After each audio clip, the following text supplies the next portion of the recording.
Assalamualaikum warahmatullahi wabarakatuh. Perkenalkan, nama saya Nur Afni Oktavia dari jurusan Tadris Bahasa Indonesia IAIN Syekh Nurjati Cirebon. Nah, teman-teman, di sini saya akan menjelaskan mengenai metode pembelajaran. Sebenarnya, dalam metode pembelajaran memiliki banyak jenis yang bisa saya bahas. Akan tetapi, pada kesempatan kali ini, saya akan membahas mengenai metode demonstrasi. Nah, teman-teman, apakah teman-teman sudah tahu apa itu metode demonstrasi? Nah, kalau teman-teman belum tahu, mari kita simak video berikut ini.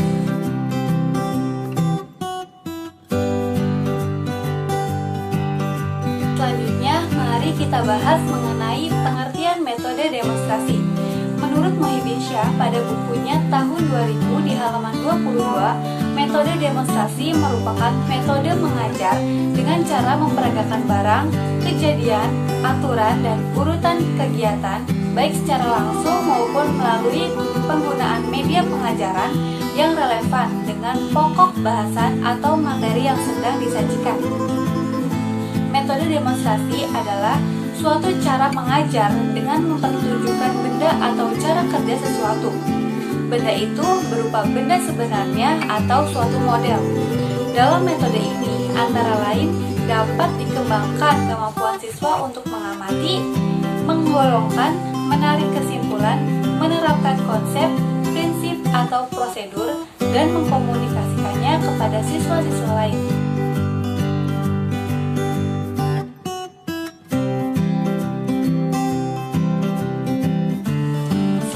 Yaitu penggunaan metode demonstrasi bidang keterampilan. Nah, metode demonstrasi juga merupakan metode mengajar yang cukup efektif sebab membantu para siswa untuk memperoleh jawaban dengan mengamati suatu proses atau peristiwa tertentu. Selanjutnya, dalam metode demonstrasi itu sendiri tentunya memiliki ciri-ciri ya kawan-kawan. Nah, dalam metode demonstrasi, ciri-ciri yang pertama yaitu guru melakukan percobaan. Yang kedua, bertujuan agar siswa mampu memahami cara mengaturnya atau menyusun sesuatu. Yang ketiga, bila siswa melakukan sendiri demonstrasi, mereka akan lebih berhasil, lebih mengerti dalam menggunakan suatu hal. Dan yang keempat, siswa dapat memilih dan membandingkan cara terbaik.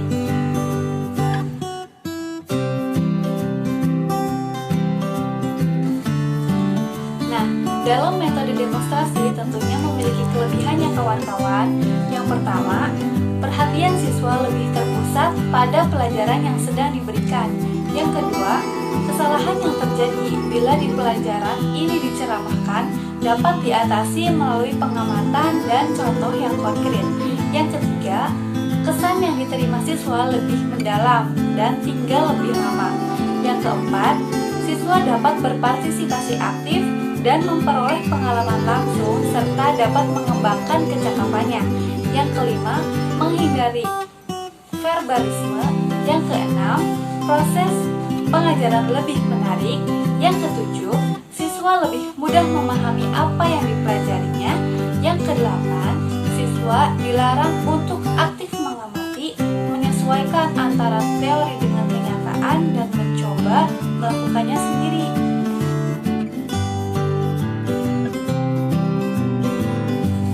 Dalam melakukan metode demonstrasi tentunya memiliki langkah-langkah khusus ya kawan-kawan.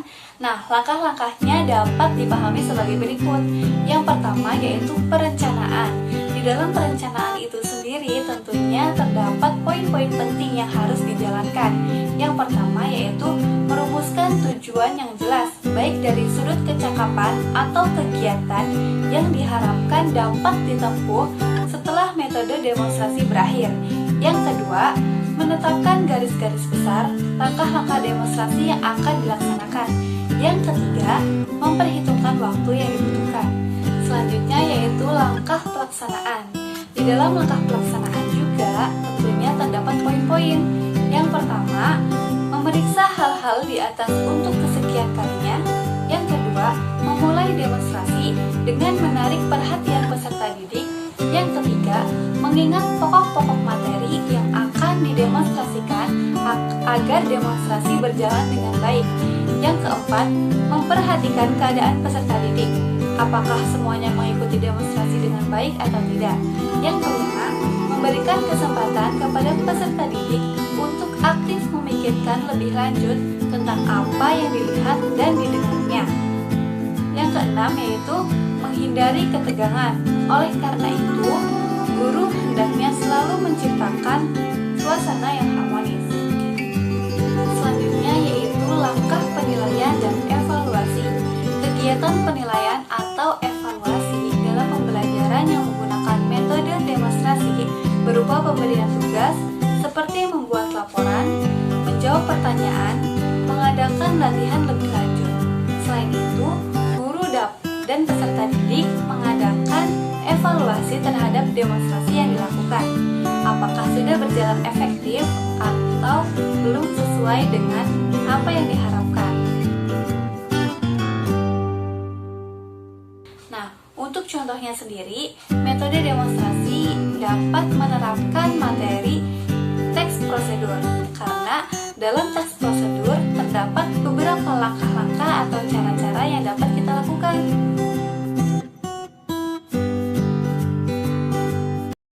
Sekarang kita latihan untuk membuat boneka dari botol air mineral bekas. Botol air mineral banyak dibuang percuma dan menambah sampah plastik di lingkungan. Tentunya ini sangat mengkhawatirkan ya teman-teman. Nah, botol ini sebaiknya dimanfaatkan dengan mendaur ulang untuk bahan kerajinan tangan. Salah satu manfaat botol air mineral bekas adalah sebagai bahan dasar pembuatan kerajinan boneka. Berikut ini langkah-langkah pembuatannya. Pertama-tama, siapkan alat dan bahan. Alat dan bahan yang kita perlukan untuk membuat boneka dari botol air mineral bekas. Yang pertama, botol air mineral bekas. Yang kedua, pita. Yang ketiga, kain flanel. Yang keempat, bunga hias. Yang kelima, cutter. Keenam, gunting. Yang ketujuh, lem tembak. Dan yang kedelapan, spidol. Nah, jadi silakan teman-teman untuk membuat boneka dari botol air mineral bekas dengan mempersiapkan alat dan bahan tersebut.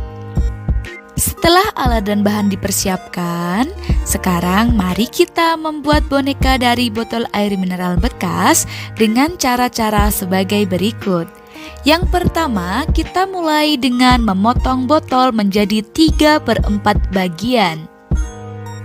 Selanjutnya, gunakan botol bagian bawah untuk membuat boneka. Setelah itu, mari kita lapisi botol yang telah dipotong dengan kain flanel menggunakan lem. Nah, jika lem sudah mengering, hiaslah kain flanel sesuai pola yang diinginkan. Jadi, ini sesuai dengan kreativitasnya teman-teman. Selanjutnya, tempelkan kain flanel yang memiliki warna berbeda dari sebelumnya untuk menutupi pola yang telah dibuat.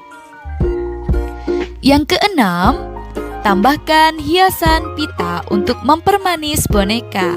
Wah, tentunya ini akan bagus sekali teman-teman. Selanjutnya, jika sudah dilakukan, letakkan bunga hias di bagian lubang botol sebagai penutup. Dan langkah yang terakhir, boneka dari botol air mineral bekas selesai dibuat. Yeay! Nah, itu tadi adalah cara-cara untuk membuat boneka dari botol air mineral bekas. Kawan-kawan, mungkin sampai di sini saja ya pembahasan dari saya. Semoga apa yang saya sampaikan dapat dipahami oleh kawan-kawan. Dan terima kasih atas waktunya. Semoga video ini bermanfaat. Terima kasih. Wassalamualaikum warahmatullahi wabarakatuh.